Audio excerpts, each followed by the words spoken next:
घमंडी कंजूस सेठ। एक बड़ा ही धनवान आदमी एक गांव में रहता था, जैसे कि ज्यादातर पैसे वालों का होता है। इस धनवान सेठ को भी अपने पैसों का घमंड था। वह जिस गांव में रहता था, वहां पर ज्यादातर लोग किसान थे। इन सभी किसानों के पास जितनी जमीन थी, उससे कई गुना ज्यादा जमीन इस सेठ के पास थी। कई गरीब किसान तो इसके खेतों में काम करते थे। इसी गांव में मोहन नाम का एक बड़ा ही मेहनती और सच्चा किसान रहा करता था।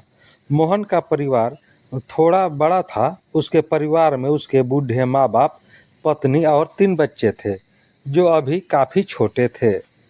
मोहन के पास ज्यादा जमीन नहीं थी, लेकिन जितनी भी थी उसमें वह बड़ी मेहनत करता और अपने परिवार का पेट पालने लायक अनाज उगा लेता था। बाकी के किसान भी यह देखकर हैरान रह जाते कि कोई कैसे इतनी सी जमीन में ज्यादा फसल उगा सकता है।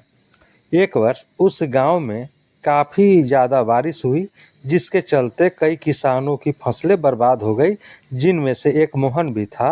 अब मोहन धर्म संकट में पड़ गया, क्योंकि उसके परिवार में उसके अलावा कोई और कमाने वाला था नहीं और अपने परिवार को भूखा मरते हुए वो देख नहीं सकता था।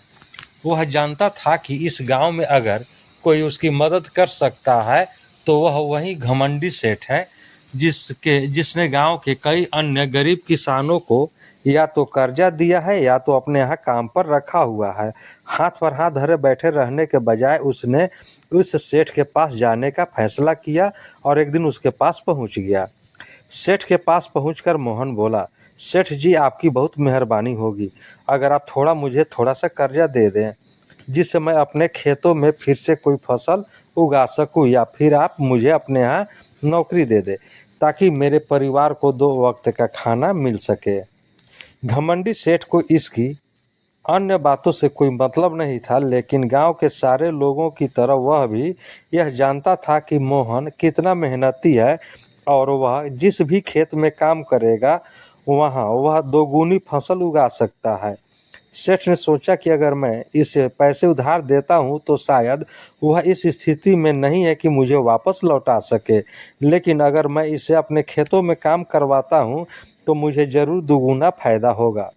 सेठ मोहन से बोला, देख भाई, पैसा तो मैं तुझे दूंगा नहीं और मेरे पास अभी खेतों में काम करने के लिए कई किसान पहले से मौजूद है, लेकिन तुझ पर तरस खाकर मैं तुझे अपने खेतों में नौकरी देता हूँ, पर मैं तुझे इसके लिए ज़्यादा पैसे नहीं दूंगा। बाकी किसानों को मैं 300 रुपये देता हूँ, मैं तुझे 200 रुपये ही दे पाऊंगा। मरता क्या ना करता, मोहन ने सेठ की शर्त मान ली और उसी दिन से सेठ के खेतों में काम करना शुरू कर दिया। 2 महीने तक नियमित वो सेठ के खेतों में जाकर कड़ी मेहनत करता और देखते ही देखते 4 महीने का काम उसने अपनी मेहनत से 2 महीनों में ही खत्म कर दिया। सेठ उसके काम से काफी खुश था, लेकिन वह कभी उसे यह जताता नहीं था। जब सेठ ने देखा कि उसके खेतों का काम अब खत्म हो चुका है, अगर वह मोहन को काम से निकाल देता है तो उसके 2 महीने के पैसे बच जाएंगे। तब सेठ ने मोहन को काम से निकालने का फैसला किया।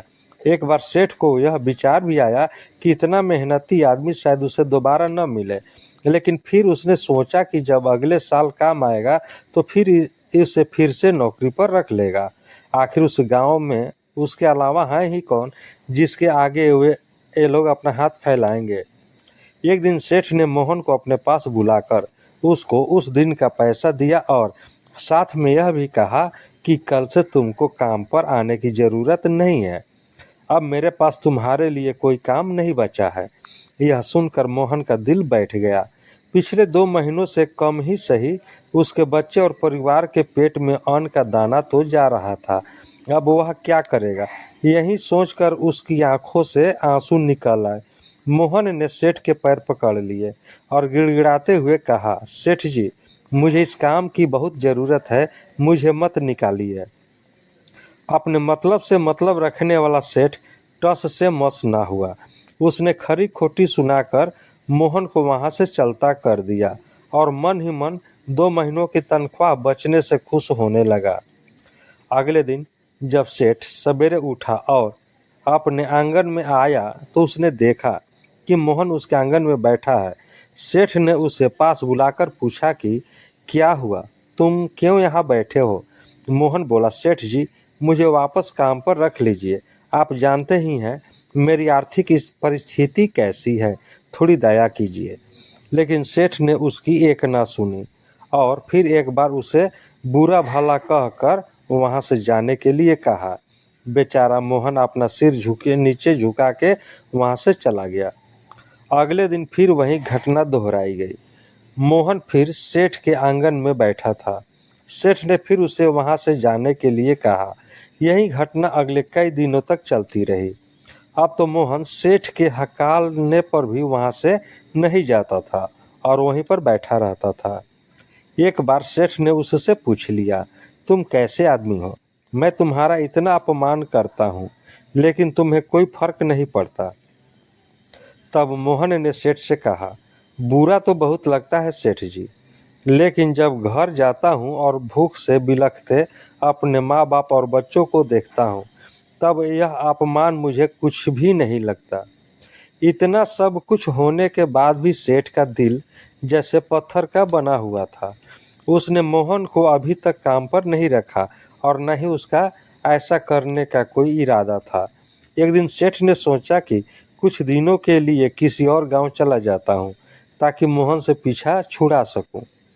अगले दिन मोहन के आने से पहले ही सेठ अपने परिवार को लेकर अपने किसी संबंधी के यहाँ चला गया और वहाँ पर 10 दिनों तक रहने के बाद फिर अपने गांव अपने घर वापस लौटा।